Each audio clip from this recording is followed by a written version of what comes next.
alunos aqui dos estudos avançados, queria pedir que viesse mais aqui para frente, né, para a gente ficar mais juntinhos.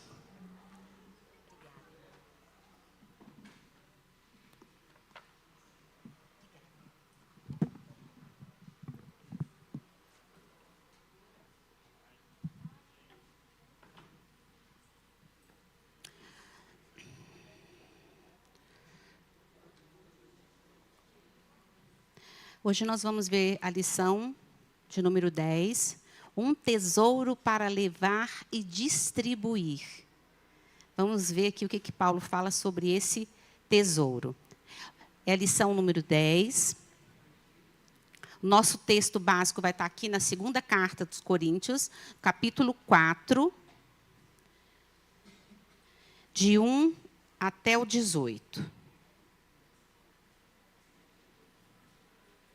Eu vou ler de 1 a 6, que é são os primeiros temas aqui da nossa revista. Diz assim: o apóstolo é fiel ao ministério. Portanto, tendo este ministério pela misericórdia que nos foi outorgada, não desanimamos.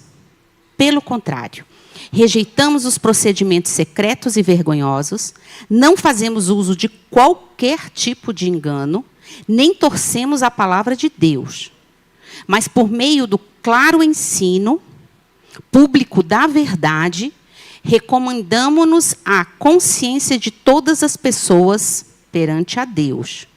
Contudo, se o nosso evangelho está encoberto, para os que estão perecendo é que está encoberto. O Deus desta presente era perversa cegou o entendimento dos descrentes, a fim de que não vejam a luz do evangelho da glória de Cristo, que é a imagem de Deus.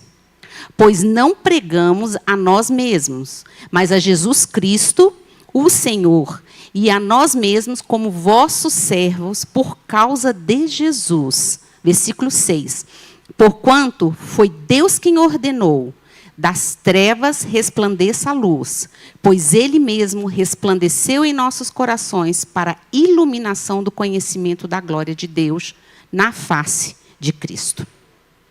Irmãos, 1 Coríntios, Paulo já vai defendendo ali o seu apostolado. E por quê? Lá no século I, olha como as coisas não são novas. Onde ainda os apóstolos, alguns eram vivos, e os discípulos direto dos apóstolos ainda eram vivos, já haviam falsos mestres, querendo deturpar o evangelho. Naquela época, eles já se levantavam contra apóstolos de Cristo. E aí Paulo vai começar a falar o seguinte: eu trouxe um evangelho para vocês, e esse evangelho que eu trouxe é aquele que tem que ser seguido. Nós não podemos trazer atrativos para o evangelho, que é o que nós vemos muito hoje. Mas a gente já vê que isso não é de agora. Isso é desde o início, lá na igreja primitiva. E aí, no ponto 1, é um tesouro para distribuir. Paulo começa falando assim: tendo este ministério pela misericórdia que nos foi outorgada, não desanimamos. Irmãos, muitas vezes a gente fica ouvindo uma palavra que é repetida várias vezes, né, nos cultos, na igreja, a gente não sabe o que é. O que significa misericórdia? A gente fala tanto sobre misericórdia, né? Senhor, misericórdia, Senhor, tenha misericórdia. Mas o que é misericórdia? Alguns vão falar assim: não, é você se compadecer por alguém. É, claro que é, né? É você olhar para o sofrimento do outro. É, mas no contexto bíblico, misericórdia é tratar uma pessoa com mais compaixão, com mais piedade do que ela merece. Esse é o contexto de compaixão bíblico. Aí nós entendemos a misericórdia de Deus. Porque Deus, Ele quer diminuir o nosso sofrimento. Então, Ele nos trata, Ele tem uma compaixão por nós muito maior do que nós merecemos. Isso é misericórdia. Aí Paulo vem e explica. Ele está naquele ministério excelente pela misericórdia. Por quê? Quem era Saulo? Saulo foi um dos grandes perseguidores da igreja. Saulo de Tarso, porque Tarso era a cidade de onde ele vinha. Ele perseguia a igreja. Mas Paulo foi o maior implantador de igrejas que se tem notícia. Paulo é considerado o grande missionário que nós tivemos. Saulo, ele aprisionava, ele era opressor da igreja. E ele não procurava Cristo, ok? Saulo era um doutor da lei. Paulo era um homem que ele tinha todo aquele conhecimento da lei, ele foi criado aos pés de Gamaliel, ele tinha, mas ele não queria Cristo. Mas Cristo foi e encontrou ele naquela estrada de Damasco. E aí Paulo, ele se converte e ele começa o quê? A ser perseguido, rejeitado. O que perseguia a igreja começa a ser perseguido. Então, Paulo fala pela misericórdia. Então, ele está falando, o Deus teve tanta misericórdia de mim porque eu era o mais improvável de vocês. E pela misericórdia, ou seja, Deus me tratou, a visão de Paulo era assim, mais ou menos. Deus me tratou, teve tanta misericórdia de mim que ele me tirou de ser um perseguidor do seu povo para levar o evangelho. Então, a gente começa a pensar assim, meu Deus, tudo que nós temos, os dons que nós temos, é nosso ou é pela misericórdia de Deus? É pela misericórdia de Deus. Nós aprendemos em 1 Coríntios que Paulo trabalha muito nessa carta para baixar o ego daqueles irmãos, que eles faziam muito culto à personalidade. Lembra? Eles gostavam dos grandes filósofos, então eles se dividiam na igreja, quem era mais eloquente ia para Apolo, para Paulo, eles dividiam. E Paulo combate, desde a primeira carta, esse tipo de coisa. E nesse capítulo aqui, é um capítulo que ele fala profundamente sobre essa quebra de ego, de cultos à personalidade. Então, esse é o recebido por misericórdia que ele fala. Nós temos que ter a consciência,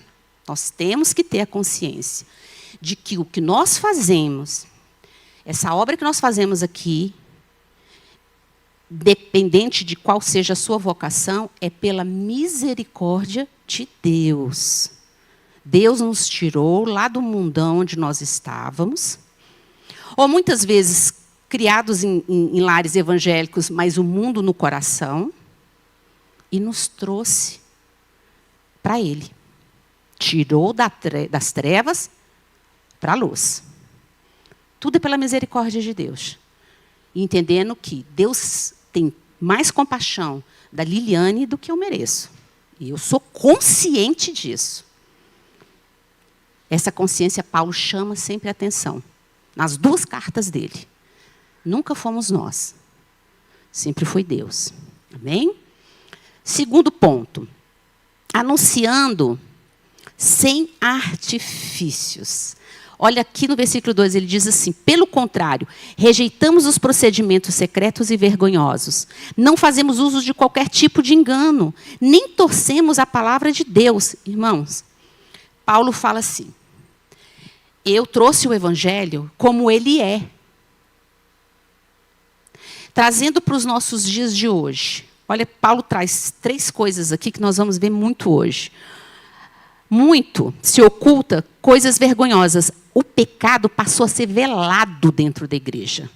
Já estava acontecendo lá em Corinto. Então, acontecia os erros, era aquela coisa assim, mais compassiva com o pecado. Não, mas ele vai consertar. Mas não havia disciplina. Vamos fazer vista grossa nas coisas que estão acontecendo na igreja para que as pessoas permaneçam na igreja. E Paulo fala, a gente tem que combater o pecado. O que é o evangelho? A gente tem estudado muito sobre isso, sobre o que é o evangelho. O evangelho, ele tem base em 3 coisas. pecado, perdão de pecado, arrependimento, que é mudança de vida, e santidade. Puxa pela memória aí os cultos que você tem, os sermões que você tem escutado, que fala sobre arrependimento, sobre pecado e sobre santidade. O evangelho, a base dele é esse. Jesus Cristo sempre foi sincero em tudo o que ele falou. Nos evangelhos nós encontramos Jesus falando que a gente ia ter uma vida super, mega tranquila? Não. Pode procurar. Ele nunca enganou ninguém. Ele veio trazer salvação ao mundo perdido. E Jesus sempre deixou muito claro que o reino dele não era desse mundo. Que era para a gente guardar os nossos tesouros lá no céu. Falou ou não falou? Então, Paulo fala, a gente não pode ocultar essas coisas. Sem arrependimento, você não vai ver a Deus. Sem santidade, você não vai ver a Deus. É por isso que o evangelho, por si só, ele não é atraente. Porque ele fala que você tem que deixar o seu ego. O mundo fala que você é o mais importante. Primeiro você, segundo você, terceiro você. A Bíblia fala, primeiro Jesus, segundo Jesus, terceiro Jesus, você vai ser lá o quarto, o quinto, vem a família, vem os irmãos. Você entendeu que não anda junto? Não tem como andar junto.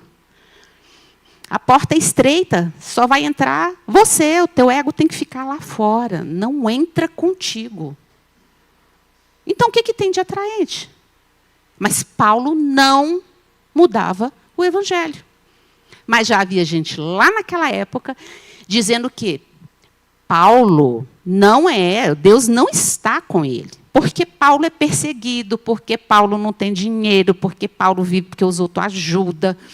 Porque uma pessoa que é de Deus não pode ter a vida que Paulo tem. Era isso que eles estavam falando lá em Corinto. Ou seja, se você é doente, se você tem algum problema, alguma coisa, Deus não está com você. E aí eles falavam, um homem como Paulo não pode trazer o evangelho puro. É distorção, que aí é o terceiro ponto que ele vai falar, adulterar a palavra de Deus. Qual é o perigo da heresia? Nós já vimos isso, vamos relembrar. A heresia, ela não é uma mentira completa. Porque senão ia ser muito grotesco e você já... não, peraí, tem alguma coisa errada aí. Não. Ela vem com uma voz de veludo, pegando uma parte da Bíblia, e aí ele começa a falar e ele vai distorcendo sutilmente as coisas. Aí fica assim, Liliane, mas é uma meia-verdade. Uma meia-verdade é uma mentira, irmãos. Não existe meia-verdade. E aí a gente tem que saber. Como que a gente sabe que aquilo ali é uma mentira? Através do conhecimento da Bíblia. O que eles estavam fazendo lá no século I? Eles estavam dizendo assim, Jesus salva. Amém, salva. Mas você tem que ter a obra da lei junto. Olha só a coisa assim. Você tem que seguir a lei.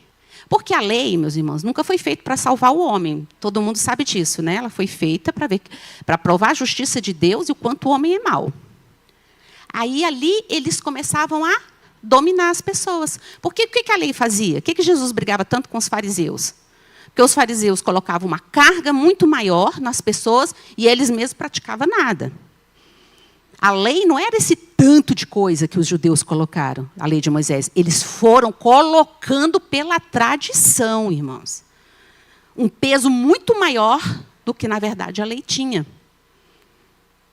Viu que isso aí é uma deturpação?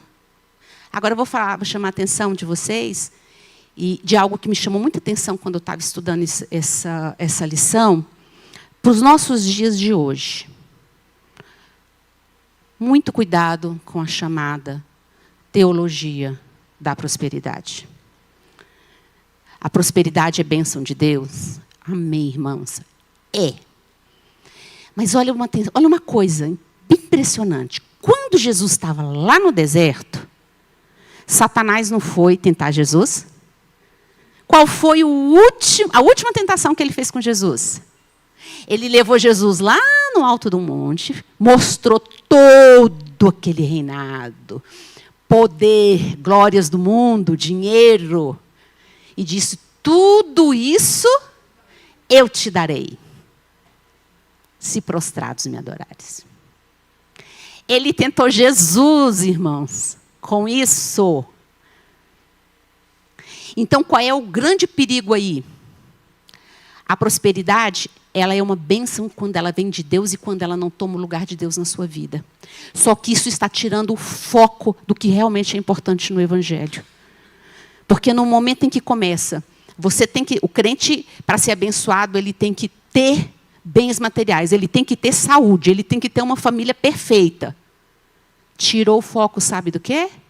Que eu tenho que evangelizar o meu irmão.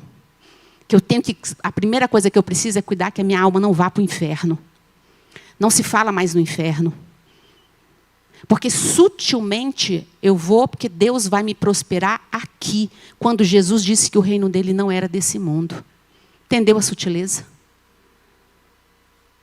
Tudo que Deus te dá é para você usar na obra dele, porque nós só somos mordomos do Senhor. Aí tira o foco. Aí você vai assistir um programa evangélico, ou você chega em grandes partes das igrejas evangélicas, fala disso, de prosperidade, prosperidade, prosperidade, prosperidade, que você tem que isso, que Deus você vai abençoar, é família, é emprego, é isso e aquilo. Aí vai falar a palavra, 1 minuto de palavra. Pega um versículo e só fala assim: Deus vai te prosperar em tudo que você fizer. Pare para pensar. Quando vocês estiverem assim no culto, quantas vezes você ouviu a palavra assim, o pregador ou o palestrante falar assim: Jesus veio, morreu numa cruz para salvar você. Você precisa se converter, arrepender dos seus maus caminhos, pedir a Deus perdão pelos seus pecados e voltar para a face do Senhor. Não se fala em Jesus. Começa a perceber. Às vezes você vai ouvir programas, 1 hora falando, não se fala em Jesus. E quando o nome de Jesus é mencionado, é para dizer que ele vai prosperar você em tudo que você fizer. Mas não que ele morreu por sua causa e por essa justificação, por essa morte substitutiva, é que você tem acesso, e eu, à salvação de Deus. Percebe isso, irmão? A sutileza. Eles falam o que as pessoas querem ouvir. E Paulo já fala para Timóteo o quê? No fim dos tempos, virão falsos mestres falar o que as pessoas querem ouvir, e elas vão vir para ouvir o que elas querem ouvir, que sabe que eles vão falar. E aí Paulo está falando aqui: eu não mudo o Evangelho. O Evangelho, ele vai falar sobre perdão, sobre arrependimento, sobre santidade e salvação. Esse é o Evangelho. Todas as outras coisas são bênçãos que acompanham. A gente não precisa correr atrás das bênçãos, porque a palavra diz que as bênçãos acompanham aqueles que obedecem ao Senhor. O que nós precisamos é obedecer ao Senhor. Então, hoje não ensina mais, gente, nós precisamos obedecer a Deus. Não, você tem que sacrificar. Mas a Bíblia fala que o obedecer é melhor do que o sacrificar. Se você está obedecendo a Deus, você já está colocando a sua vida como sacrifício para Ele. Porque obedecer a Deus significa: o meu ego saiu, eu sirvo ao meu Senhor. Todas as coisas vão te acompanhar. Se você estiver doente, Deus vai te dar força. Nós vamos ver isso aqui, para você continuar fazendo a obra dele. Ele está contigo. Essa é a sutileza que já existia. Está vendo aqui, gente? Isso aqui é século I. É século I. Paulo era vivo. E eles já se levantavam com isso. E hoje isso é tão largamente. Sempre foi colocado assim, irmãos. Só que hoje, eu particularmente vejo que hoje é uma forma pior. Porque antes isso estava acontecendo, vamos supor, ali naquela igreja local, Corinto. Hoje, todo olho vê, todo ouvido ouve, por uma coisinha chamada internet. Então, se propaga no mundo inteiro. Não está mais em algo local. É sério ou não é, irmãos? É muito grave, não é? E aí ele vai falar aqui, encobertos para os cegos. O diabo, irmãos, ele acostumou. O que o Satanás é? Enganador. Então, o que ele fez com o mundo? Que o mundo se acostumasse a viver uma fantasia como se fosse realidade. Vamos dar um exemplo? Uma fantasia que as pessoas querem tornar realidade? Deus é amor, ninguém vai ser condenado. Deus é amor, você pode viver a sua vida do jeito que você quiser, que Deus te aceita do jeito que você é. E as pessoas acreditam nisso, de verdade, irmãos. Elas acreditam nisso. Não, Deus sabe que eu sou pecadora. Ele me ama. E eu vou ser salva. Porque eu creio em Jesus. Mas a Bíblia diz também que, você crê em Jesus? Ótimo. Mas os demônios também creem. E as pessoas não sabem disso. Que o crer significa obedecer. Crer não é só você dizer, eu creio. É você viver para Ele. Então, viu que isso é uma fantasia que o inimigo põe na cabeça das pessoas? E as pessoas, não, no final vai ser todo mundo salvo. Tem teologias aí universalistas que estão de vento e polpa. E o povo está sendo desfocado para essa questão de o que é um dos perigos, um dos grandes perigos da teologia da prosperidade. Eu olho para o meu umbigo. Eu preciso cuidar de mim. Aí desfoca que eu preciso ir para o ID, levar o evangelho a toda criatura, que eu preciso de conserto. E aí nós vemos hoje países que foram sede da reforma protestante se levantando e dizendo assim, que a Bíblia não é mais uma coisa boa para ser colocada na sociedade, porque ela não é mais, ela não entende a modernidade do mundo. E ninguém presta atenção nessas coisas. Países que foram berço do Evangelho, da divulgação do Evangelho para a nova era, não querem mais a Bíblia. Dizem que a Bíblia não é mais algo bom para ser colocado. Aí você está preocupado só com você, com o que você vai ter, com o concurso, e você esquece de que Jesus vai te chamar um dia, que você vai se encontrar com Ele, que Ele vai voltar, e que o inferno não é mais uma realidade, porque já dizem até que o inferno não existe, ou então que o inferno é aqui no mundo, biblicamente dizendo não é, tá? E você esquece. Entendeu a heresia? O engano aí? É o que ele quer te tirar da presença de Deus. Tirou, irmão. Você está olhando para você. Todas as coisas, essas coisas são lícitas e importantes, vocês me entendem. É importante a gente estudar, é importante a gente querer um bom trabalho, é importante a gente querer ter uma boa casa, desde que Deus seja o primeiro na sua vida. Você vai ser grato por tudo que o Senhor te colocar na mão. Agora, não pode fazer inversão. E é isso que é colocar falsas doutrinas dentro da igreja, e a igreja não percebe. Um outro exemplo, vamos dar. As pessoas têm que vir para a igreja para quê? Para adorar a Deus. Como é que a gente tem que começar uma oração?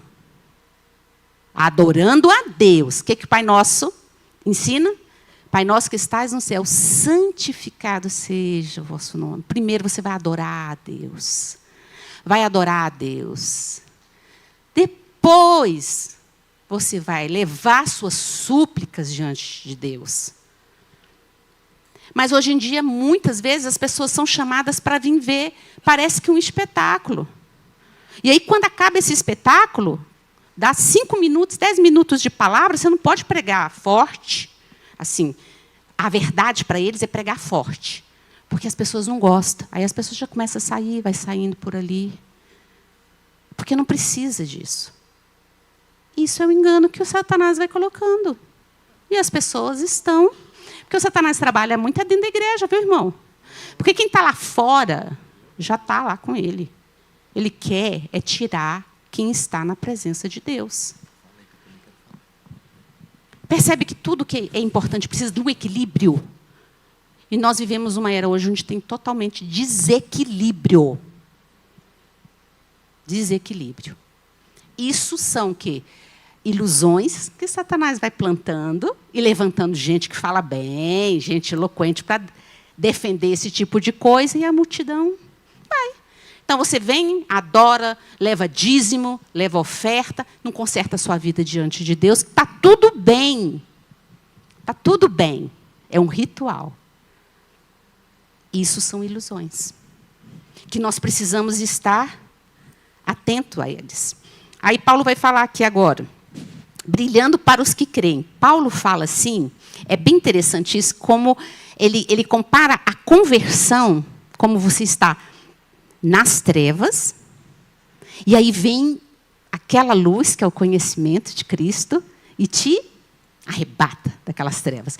Provavelmente ele está falando isso assim, comparando a conversão dele, porque a conversão de Paulo não foi uma aparição em que ele viu aquela luz e trouxe ele para o caminho. E aí Paulo fala sobre o sol. É muito bonita essa parte, eu gosto. Quando ele fala que Jesus é o sol, porque o sol, que a luz sempre vai resplandecer. O sol, às vezes, ele fica encoberto, não é? Aí a gente olha e a gente não vê o sol. E Paulo começa a comparar o evangelho como o sol. A gente não está vendo o sol por conta das nuvens, mas ele está brilhando forte, mesmo quando a gente não está conseguindo ver. Muitas vezes nós estamos evangelizando, muitas vezes a gente está trabalhando com uma pessoa e a gente fala, nossa, isso aqui não está dando em nada, né? Já aconteceu isso comigo várias vezes. Você está falando com uma pessoa, você fala, Senhor, eu acho que não fluiu. O sol não deixa de brilhar. E a Bíblia diz que a palavra de Deus, ela vai, ela não volta vazia. Pode ser que você plantou, outros vão regar e lá na frente alguém vai colher. Mas o crescimento quem vai dar é Deus. Nós temos que evangelizar. É isso que nós temos que fazer e testemunhar com as nossas vidas. Então, Paulo trata isso. Ele fala, não, o evangelho, ele é para aqueles que vão crer. E aí ele vai falar, o Deus desse mundo, quem é o Deus desse mundo? É o maligno, Satanás. Ele é o príncipe desse mundo. Deixa eu falar uma coisa para vocês, irmãos. A gente tem mania, muitos de nós têm, de falar assim, imagina, a gente cria filho para o mundo. Não fala mais isso, não. Tá, eu já falei e eu aprendi. Quando alguém fala, mas a gente cria filho para o mundo, eu falo, não, eu crio filho para Deus. Meu filho é criado para Deus, para a honra e glória do nome dEle. Meu filho é do mundo coisa alguma. São coisas que a gente repete, e às vezes a gente repete, a gente não vê a gravidade do que nós estamos falando. Olha isso. Não, a gente cria filho para o mundo. Não, a gente cria filho para Deus. Tá? É para Deus, para o louvor do nome do Senhor. A decisão lá na frente vai ser deles, mas o papel nosso vai ser cobrado. De que você ensinou no caminho. Então, são coisas que a gente precisa ter o conhecimento da palavra.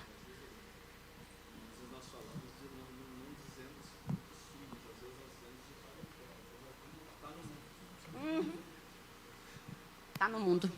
Está no mundo. Exato, a gente precisa ir corrigindo essa nossa forma de falar. Porque tem pessoas na nossa família que realmente a gente olha e a gente fala assim, meu Deus, a gente fala, esse não tem mais jeito. Tem. Eu tive, você teve, por que o outro não tem? Saulo teve, gente. Como que a gente não tem? Né? O ladrão lá na cruz teve, nós não temos. Que isso? Tem jeito, sim. Tem jeito, sim. E a gente tem que orar por eles. Com fé, que Deus pode alcançar. Aí Paulo vai entrar agora em um tesouro em vasos de barro. Vamos ler aqui, do 7 ao 11. E ele diz assim. Temos, porém, esse tesouro em vasos de barro, para demonstrar que este poder que a tudo excede, provém de Deus e não de nós mesmos. Sofremos pressões de todos os lados. Irmãos, olha o que Paulo está falando. Não é para hoje, para nós? Isso. É por isso que eu amo tanto as Escrituras, a Bíblia. Porque olha como é atual. Um livro de tantos anos atrás. Olha o que ele fala. Sofremos, no versículo 8, sofremos pressões de todos os lados. Contudo, não estamos arrasados. Ficamos perplexos com os acontecimentos, mas não perdemos a esperança. Somos perseguidos, mas jamais desamparados. Abatidos, mas não destruídos. Trazendo sempre no corpo o morrer de Jesus, para que a vida de Jesus, da mesma forma, seja revelada em nosso corpo. Pois nós, que estamos vivos, somos cotidianamente entregues à morte por amor a Jesus, para que a sua vida também se manifeste em nosso corpo mortal. Fala para nós hoje, não fala, irmãos? Vocês sabem que lá em Jeremias 18,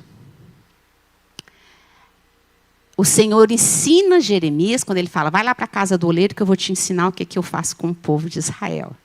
E ele usa o barro, o vaso sendo moldado. Vocês já perceberam que o nosso Deus, nosso soberano, ele tem assim uma predileção para usar o que é improvável? Normalmente Deus usava muitas mulheres que eram estéreis, aqueles que estavam sim à margem de tudo, para mostrar o poder dele. Que não importa a fraqueza do vaso, o poder está dentro do vaso e é Deus. E lá em Jeremias ele fala sobre isso, sobre o vaso de barro. E Paulo traz algo muito semelhante, para mostrar assim, algo que é muito para nós que estamos no tempo da graça. E ele vai dizer assim, confiados a vasos frágeis. Irmãos, na primeira parte aqui do capítulo 4, Paulo está falando da glória do ministério, do poder do evangelho. E aí agora, nessa segunda parte, ele começa a falar, passando da glória do ministério para a fraqueza do barro. Da grandeza da missão dele, da misericórdia de Deus, na vida dele, para a miséria da fraqueza humana. Sabe o que Paulo vai começar a falar aqui agora? Acabando de vez, detonando o culto à personalidade. Irmãos, o assunto é muito sério. Paulo fala muito disso nas cartas dele. E sempre que a Bíblia fala, está trazendo, o autor da Bíblia está trazendo um assunto, várias vezes, de várias formas, está chamando a nossa atenção para algo que é muito importante. E Paulo começa novamente. Ele faz isso lá no capítulo 4. Vocês vão lembrar que ele fala sobre a questão de sermos mordomos e dispenseiros. Nós somos apenas servos. E agora ele vai falar que nós somos vasos frágeis. Percebe que ele fala a mesma coisa de duas formas diferente. Primeiro, nós somos servos. Lembra dos ruiperetas que nós somos? Aqueles servos que estão condenados, aqueles das galés que ficavam lá só remando. Ele compara o servo de Cristo a essa classe de servos. E agora ele vai falar assim, nós somos frágeis como um barro, um vaso de barro. Os vasos de barro, naquela época, eles têm duas formas de que eles trabalhavam com vasos de barro. Eles usavam como lamparina. Eram vasos que eles eram bem baratinhos. Comprava no mercado. Só que eles se quebravam assim. De olhar para ele, eu acho que olhava feio para ele, ele rachava. E outra forma que eles usavam era pegar esses vasos que são bem frágeis, bem feio mesmo, aqueles assim que ninguém dá nada por eles, e eles guardavam o dinheiro, porque lá não tinha banco, não tinha nada disso, dentro desses potes. Por quê? Porque se o ladrão entrasse, falava, não, isso aqui tem frágil demais. Porque normalmente a gente vai para um cofre, no nosso dia de hoje, né? Ou para um vaso bonito, mas não. Aí Paulo usa isso para explicar que eu e você, e que ele, ele, porque ele se põe sempre como exemplo, são que somos só o mensageiro da palavra. Somos o vaso frágil que leva um tesouro. O tesouro está dentro do vaso, não é o vaso. O que Paulo está querendo falar? O mensageiro de Deus, ele é um vaso frágil. Meus amados, olhe, nós só somos os mensageiros. O importante é a mensagem. O vaso, ele peca. É isso que é o vaso frágil. Ele vai pecar, ele vai ter seus problemas, porque nós somos humanos. Mas a unção que ele está falando e que ele está ensinando é o poder de Deus.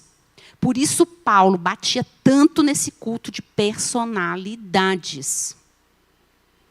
O que significa culto de personalidade? É aquele assim, nossa, fulano é um homem de Deus, ele leva, eu vou lá para ouvir fulano. Não, dedinho. Vai ouvir fulano? Não, você vai ouvir a palavra de Deus. Fulano tem que entender que ele é só um recipiente do evangelho. Quer falar, irmão? Não? Ele é só um recipiente. Ele não é nada. E Paulo bate tanto nisso por alguma razão, irmãos. E nós sabemos qual é. Quando nós entendemos isso, que o valioso não é o vaso. O valioso é o evangelho. A gente vai vir para a igreja para ouvir a palavra do Senhor e vamos entender que o mensageiro que está aqui ensinando a palavra do Senhor é só um vaso frágil, servo do Senhor, todos iguais. Ele está levando para nós o tesouro maior que tem, que é o evangelho de Cristo. Ele não é nada. Nós estamos aqui pela misericórdia de Deus. A gente precisa entender isso como cristão. O importante é o nosso mestre. O importante é Jesus Cristo, Filho de Deus. Foi Ele que morreu naquela cruz por mim e por vocês. Não foi homem nenhum. Nunca se esqueçam disso. Então, se uma pessoa vem aqui e ela não fala de Jesus, alguma coisa errada tem. Nós precisamos ser bereanos, é por isso que nós estamos, e eu louvo a Deus pela vida de cada um de vocês, e os que nos acompanham e também vão estudar as aulas gravadas, porque estão buscando o conhecimento de Deus para a vida de vocês. A mensagem que vale é o evangelho. Não é homem nenhum. Nenhum. Sempre é Deus. E é isso que Paulo fala aqui. Então ele fala assim, nossa, vocês estão entendendo o que é isso que eu sou? Parem de ficar ouvindo só o que vocês querem ouvir. De dizer que eu não sou um apóstolo de Cristo porque eu não falo o que vocês querem ouvir. Paulo nunca mudou a palavra de Deus, nem os apóstolos. E é por isso que eles eram condenados, açoitados. Porque eles não mudavam o evangelho. Vamos seguir aqui agora, ponto 2. Aí, ele vai dizer o seguinte. Primeiro, ele diz assim, o mensageiro é só um vaso frágil. Mas agora ele vai dizer assim, esse vaso é frágil, mas ele não se deixa destruir. Porque Deus cuida dos vasos frágeis. E essa parte de Paulo fala muito para nós. Porque a gente tem que entender do que é que ele está falando. Muitas vezes a gente ouve essa passagem bíblica, eu vou ser atribulado, mas eu não vou ficar angustiado, e a gente leva só para as coisas da nossa vida. Mas aqui Paulo está falando de você ser um servo de Deus, da missão que Deus te incumbiu. É disso que Paulo está falando. Então, não tem isso de você vai ser cristão e a sua vida vai ser uma coisa maravilhosa. Você vê que não é um contraste do que Paulo está nos ensinando aqui? É um contraste, irmão. É um contraste. Então, quando vocês ouvirem isso, não, porque se a pessoa está doente, ela está em pecado. Por favor, irmãos. Eliseu foi um dos grandes profetas. Teve um ministério lindo, o ministério de Eliseu. E a Bíblia diz que ele morreu de uma enfermidade que ele tinha. Elias, Paulo, Timóteo, todos eles. Vamos nos ater ao tesouro que está dentro dos vasos, que é o Evangelho. Aí você pensa assim, podem falar o que for, a Bíblia diz que o Senhor está comigo, eu não preciso de mais nada. O Senhor vai me dar força, é isso que Paulo começa a falar agora dos vasos. E isso aqui é para todos nós. Então, ele vai dizer assim, apesar, estou no ponto 2, tá? Vasos que não se deixam destruir. Apesar da aparência externa dos vasos ser a absoluta fraqueza, eles são sustentados pelo poder de Deus. E por essa razão estão sujeitos a ser. Aí agora entra nós aqui. Atribulados, mas não angustiados. O que é tribulação? Vamos aprender um pouquinho sobre cada um desses termos para a gente entender direitinho o que Paulo está nos ensinando. A tribulação, ela é externa. Normalmente você é atribulado por algo que você está sofrendo de fora. Mas a angústia, ela é dentro. Ela é dentro. Então, o que Paulo está falando aqui? Nós podemos ser submetidos a todo tipo de pressão. Ele era preso, açoitado. Pressão, a tribulação externa, confrontado, pedrejado. Então, ele ficava angustiado. Quem não fica, gente? Nós somos humanos, a gente tem medo. Eles não eram super-homens, assim como nós não somos. E aí ele vai dizer, por mais tribulação que não estou passando, porque a tribulação dele era fogo, irmão, dele e dos que estavam com ele. Mas eles não estavam limitados de fazer a obra de Deus. Então, Paulo está falando o seguinte, independente da tribulação que você está passando, você não é limitado para fazer a obra que Deus colocou na sua vida, que é evangelizar as pessoas. Perplexos, mas não desanimados. O que é perplexo nesses contextos aqui? É uma confusão mental. Você fica meio difícil de você... Não tem aquelas situações que você fica assim... O que eu faço agora? Mas deixa eu falar uma coisa para vocês. Quando a gente não sabe o que fazer, é melhor não fazer nada. Tá? É momento da gente não fazer nada. Porque não tem aquelas situações que você fica assim, meu Deus, e agora? Que eu...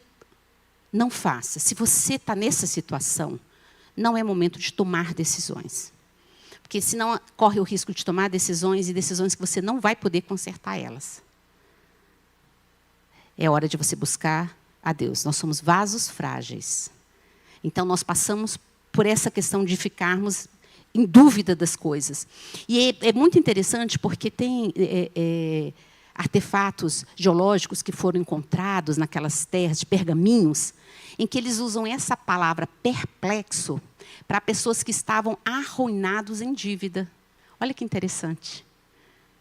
Estavam arruinados em dívidas, eles não tinham mais nada. Aí, por isso Paulo fala, perplexos, mas não desanimados. Porque o desanimados, aqui que ele fala, é desesperado por conta da situação.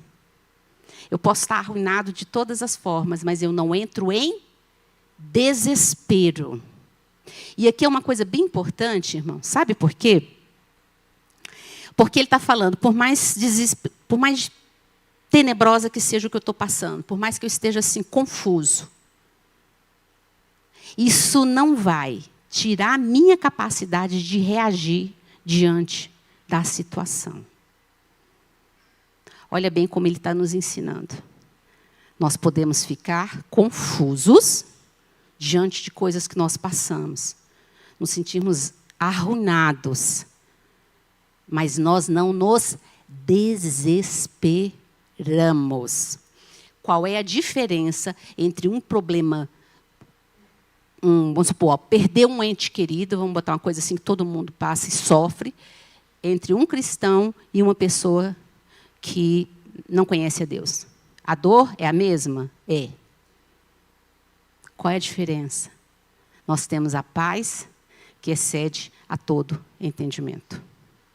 A nossa diferença é que a gente não entra em desespero, porque nós sabemos que nós vamos ver e encontrar esses nossos entes lá na eternidade.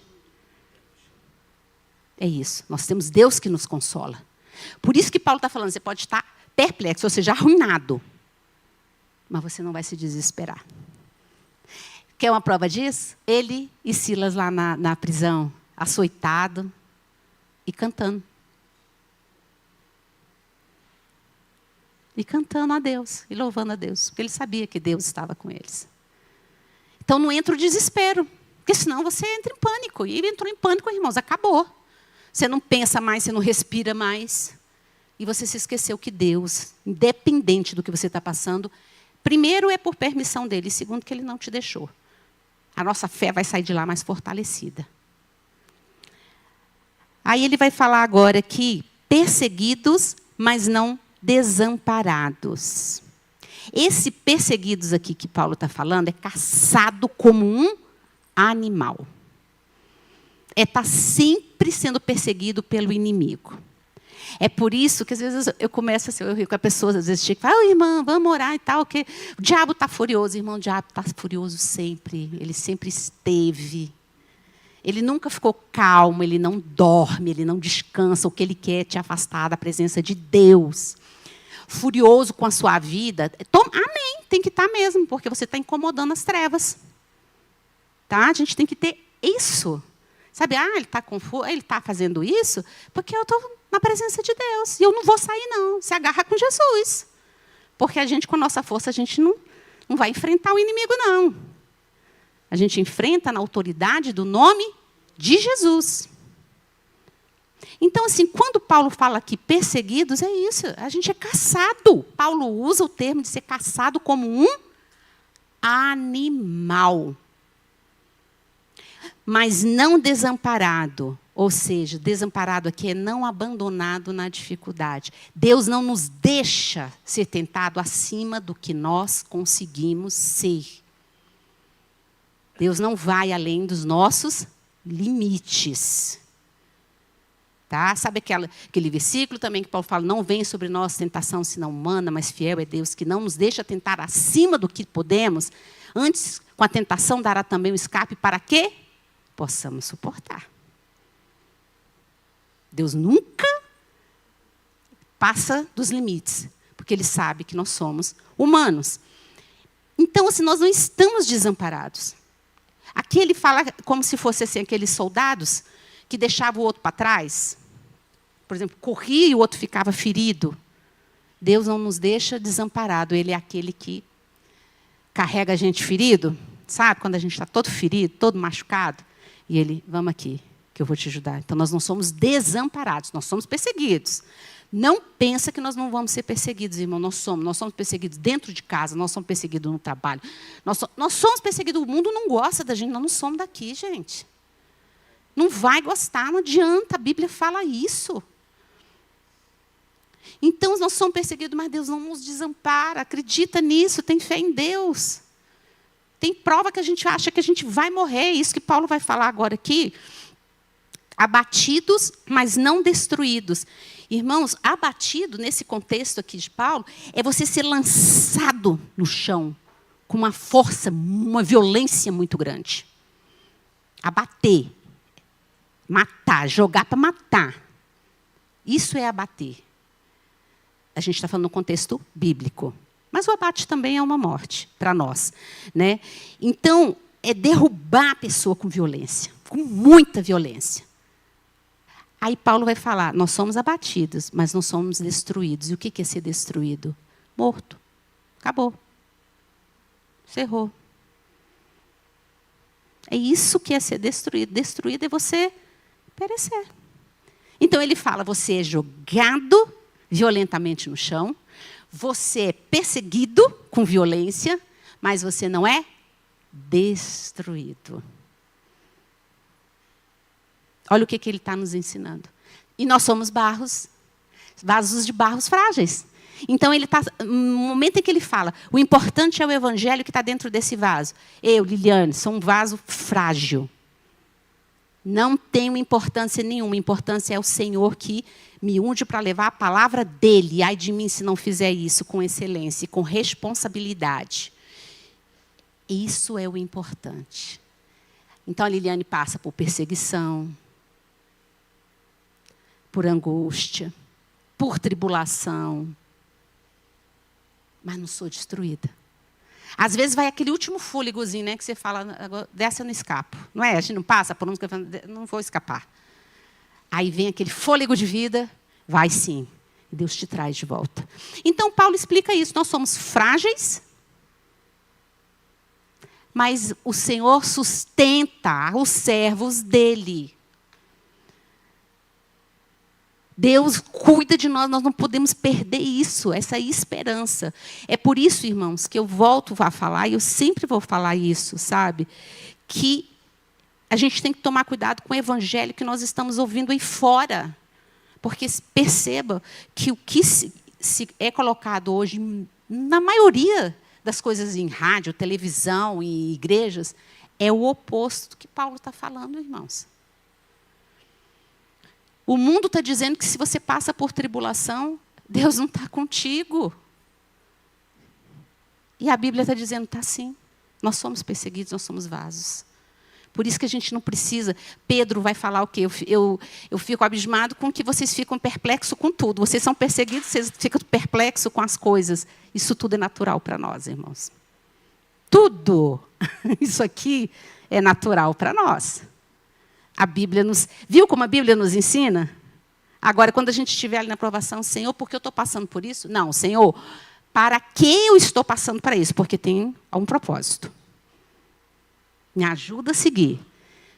Fala que a fé vai livrar você das coisas. Fé não nos livra de tribulação. A fé nos dá capacidade de passar pela tribulação, crendo que aquele que cuida de nós é maior do que o problema que nós estamos vivendo. Isso é a fé. E agora, já indo aqui para o final, razões para não desanimar na distribuição do tesouro. Ou seja, razão para a gente continuar fazendo a obra. Mas, antes da gente entrar nisso aqui, eu vou trazer uma reflexãozinha aqui para nós. Gente, tem alguma dúvida? Vocês estão tão quietinhos aqui olhando para mim que eu estou assim. Eu falei, eu estou entendendo tudo, ou não estou entendendo nada. Então, não assusta não, Jesus é contigo, é comigo, viu? É Ele que nos prepara para a batalha.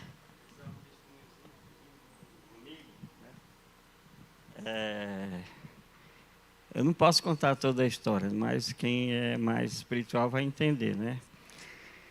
Essa pessoa, ela foi para o monte, né? Não sabia, foi orar. Foi buscar muito a Deus, com muita sede de Deus. E Deus, no momento que ela saiu para o monte, Deus preparou um intercessor. E na hora de sufoco, né?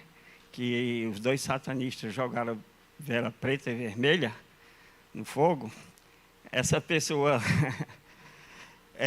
passou muito mal, né? E já estava quase desfalecendo. Depois eles, por não se aquietarem, né, querer ver mais mal ainda, tiraram as páginas do livro satânico, que eles estavam chamando as caixas de demônio, jogaram no fogo. Aí essa pessoa já estava para desfalecer, desmaiar, sem poder andar. Aí, nesse momento, ela clamou a Deus pela última vez e disse, eu posso morrer aqui, mas não vou te negar. E orou com fé e entregou para Deus aquela situação, né? Repreendendo todo o mal. E Deus agiu naquela hora de uma forma sobrenatural. Mandou um vento sobrenatural por baixo, só no chão. Tirou aquelas páginas pegando fogo, que jogou no mato seco, mas não queimava. E esses dois satanistas, um se escondeu e o outro correu feito um louco, com medo da presença de Deus, ali naquele lugar. E o outro se escondeu, quis afrontar, com uma pessoa já estava cheia da presença do Espírito Santo, gritou em cima dele, aí ele ficou gaguejando e depois correu. Eu quero dizer que com isso, essa é a passagem que a senhora está explicando, né? E mostra também que aquela passagem que o cordão de 3 dobras não se apartará, né? Deus é tão maravilhoso que preparou um intercessor para esse servo que busca ser fiel a Deus, né, até a morte, né? Verdade. Sempre vai dar escape, né? Sempre vai, na última hora, que se a pessoa continuar na mesma fé, ele resgata e honra, né? E sabe uma coisa que, pegando o gancho aqui do que o irmão falou, gente, nós somos confrontados pelas trevas o tempo todo. É porque muitas vezes a gente acha assim, quando há uma manifestação demoníaca, a pessoa cai e tudo, não, porque o demônio está ali. Não, ele está o tempo todo. Sabe por quê?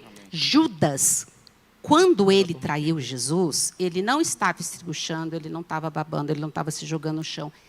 Ele estava normalíssimo. E a Bíblia diz que o diabo entrou nele, e ele saiu e foi entregar Jesus. Então, nós temos que entender que existe diferença aí entre possessão e você está endemoniado. Muitas pessoas estão andando, conversando com a gente e estão sendo usadas por Satanás. E a gente tem que ser atento para isso. Estão andando do nosso lado, às vezes estão dentro da igreja, estão sendo usadas pelo inimigo. E Deus, e Paulo está falando aqui, mas nós não vamos ser destruídos. Porque Deus ama tanto a gente que ele fala assim, nossa, esse meu...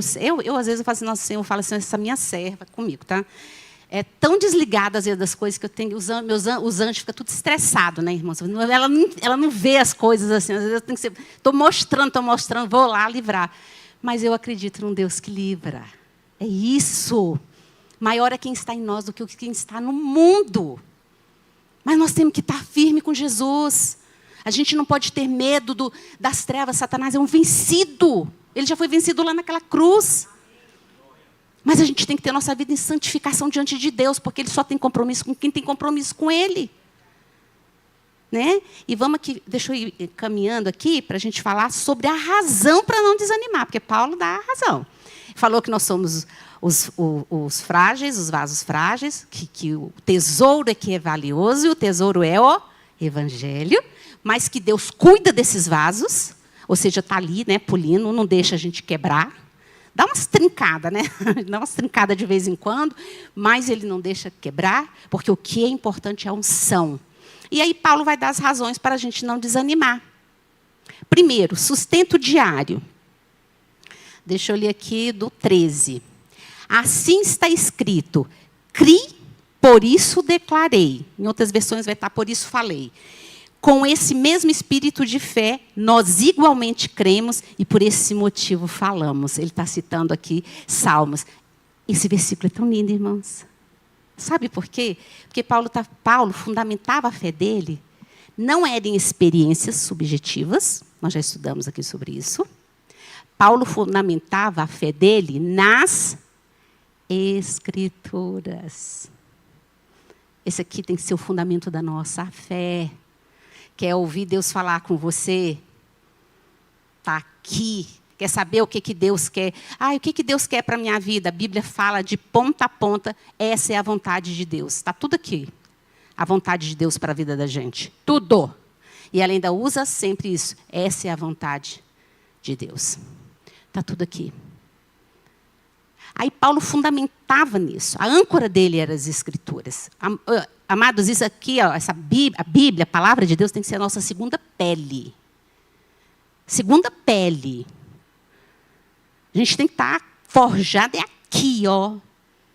Porque aí o Espírito Santo vai nos dar discernimento para quando vier as heresias bem subjetivas, alguma coisa vindo no coração da gente, opa, vou pesquisar, vou estudar, porque isso aqui a Bíblia está falando diferente. Isso aí é o Espírito Santo falando conosco. Isso aí é intimidade com o Espírito. Essa é a verdadeira intimidade com o Espírito. E aí, Paulo, esse é o sustento diário. Então, temos que ler a Bíblia. Né? Às vezes, assim, eu até outro dia ouvi uma frase que eu comecei a rir, mas foi muito engraçado. A pessoa, eu tenho que ler a Bíblia, né, para Deus ver. Deixa eu te falar, a gente não lê a Bíblia para Deus. Deus conhece a Bíblia, foi Ele que escreveu. A gente não precisa ler a Bíblia para Deus. A gente lê a Bíblia para a gente aprender. Porque às vezes a pessoa fala, não, eu vou ler a Bíblia e tudo, que aí Deus vai ficar feliz comigo. Não! Deus vai ficar feliz quando você estiver lendo a Bíblia para você aprender o que Ele te ensina. Você não precisa ler, às vezes, um capítulo inteiro no dia. Se você pegar 2 versículos, ler, meditar e aplicar isso na sua vida, é isso que Ele quer. Não é a profundidade que nós sabemos da Bíblia. Tá? Não é, eu já li a Bíblia várias vezes. A gente tem que ler mesmo, tá, irmãos? Mas é o que você aplica. Não adianta você ler assim que você tem que perdoar as pessoas e você não perdoa. Não adianta a Bíblia falar para você que você tem que se afastar das coisas do mundo e você não se afasta. Entendeu que essa é a diferença, que a gente até já estudou sobre isso, entre ler, meditar e aplicar a palavra? Então, lê com calma. Medita, fala, Espírito Santo, me ensina. O que o senhor está falando sobre isso aqui? Com calma, é meditação. Para a gente poder aplicar. Sempre. É uma coisa que eu costumo fazer. Em determinadas situações que eu não sei o que eu faço, assim, alguma coisa que eu vou fazer, eu começo a pensar assim, gente, o que a Bíblia fala que Jesus faria aqui nesse momento? Quando a gente lê a Bíblia, a gente começa a ver como Ele agia. E os evangelhos nos mostram isso. É uma forma, nós somos humanos e Ele é o nosso exemplo. A gente tem que viver segundo Jesus. E a promessa a ser lembrada. Nós estudamos lá também no capítulo 6 sobre a ressurreição. E aí Paulo fala o seguinte, por que a gente continua sendo sustentado? Pela ressurreição. A ressurreição é a base do cristianismo, lembra? A base da fé cristã é a ressurreição. Cristo foi o primeiro a ressuscitar e Ele foi para a casa do Pai preparar lugar para nós. Eu creio nisso e nós vamos ressuscitar. E vamos viver com Ele. Essa é a base da nossa fé. Que nós vamos viver com Cristo. E é por isso que Paulo vai falar aqui que essa renovação diária, que ele diz assim, do homem interior e do homem exterior. E vamos fechar aqui com isso. O que Paulo fala? Por que eu não desanimo? O homem exterior que ele fala é o nosso corpo. É o nosso coração. Lembra que nós temos que guardar o nosso coração, porque o coração é a base de tudo, dos nossos desejos, do nosso ego, da nossa vontade. Mas Paulo está falando que esse corpo, aqui, ele está morrendo. Nós estamos envelhecendo. Quando a gente já nasce e começa a envelhecer dali. Porém, que isso é que eu acho muito lindo, ele se agarra no homem interior, que é o espírito. Porque quanto mais eu estou passando pelas tribulações, quanto mais eu estou sentindo a presença de Deus na minha vida, mais o meu homem interior, o meu espírito, ele está se fortalecendo. Então, a gente não pode ficar olhando para as coisas que são temporais. E é isso que Paulo fala, quando ele vai dizer assim, ele fala, o que eu estou passando, né, que ele fala assim, essas tribulações que eu estou passando, e não eram poucas. E também as nossas não são poucas. No ponto de vista da eternidade, ela é nada. Nós vamos ter que uma eternidade, a glória de Deus, de uma proporção tão grande que o que nós estamos passando aqui vai ser leve e momentâneo. Por quê? Porque leve e momentâneo, porque é nessa vida. São as coisas que vêm. Então, antes da gente querer qualquer coisa para a nossa vida, a gente tem que querer a presença de Deus, amém? Sabe por quê? Porque ela é que vai fortalecer o nosso homem interior. Então, quando vier aquelas tribulação, porque tem umas tribulação que elas são assim, uma tribulação atribulada, né, irmãos? É 2 vezes assim, que a gente não vai chegar a ver. A gente vai saber o seguinte, o meu homem interior, Deus está forjando. Isso aqui, ó, a carne, na ressurreição eu vou ter um corpo glorificado. Mas o importante é isso aqui que vai viver para a eternidade. Então, por isso que a nossa visão é para a eternidade. Viu como muda? a gente começa a ver assim, a tribulação que eu estou passando aqui, amém, Senhor, é porque os teus filhos são perseguidos. Mas eu sei que a minha esperança está naquele que morreu, que me salvou, que derramou seu sangue. Por isso eu não vou experimentar a ira de Deus. É isso que Paulo está falando. Então, você vê que quando a gente começa a ver as tribulações que nós estamos passando, vamos mudar o nosso foco, vamos lembrar do que Paulo está nos ensinando aqui no capítulo 4. A nossa esperança nas coisas eternas. Moisés vai falar lá, no Salmo 90, que a gente vive 70, 80 anos, o resto a gente está cansado. Que Deus nos ensine a viver com sabedoria os nossos dias.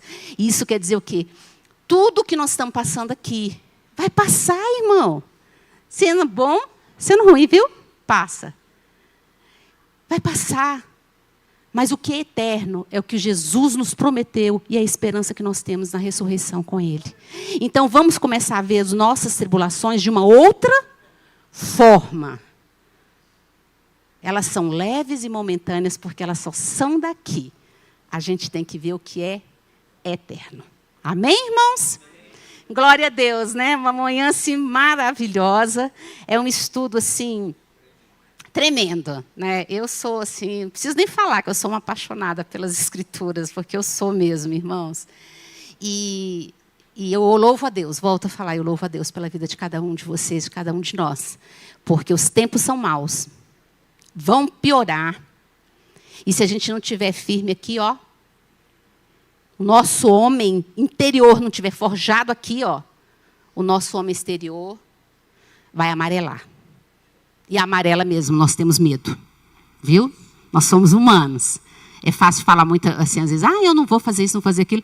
Deixa chegar aqui uma coisa séria dessa, sabe? E se você nega ou não. Só se estiver aqui, ó. Que aí você vai saber, pode matar esse corpo, mas o meu espírito é eterno e vai ficar com Deus. Amém?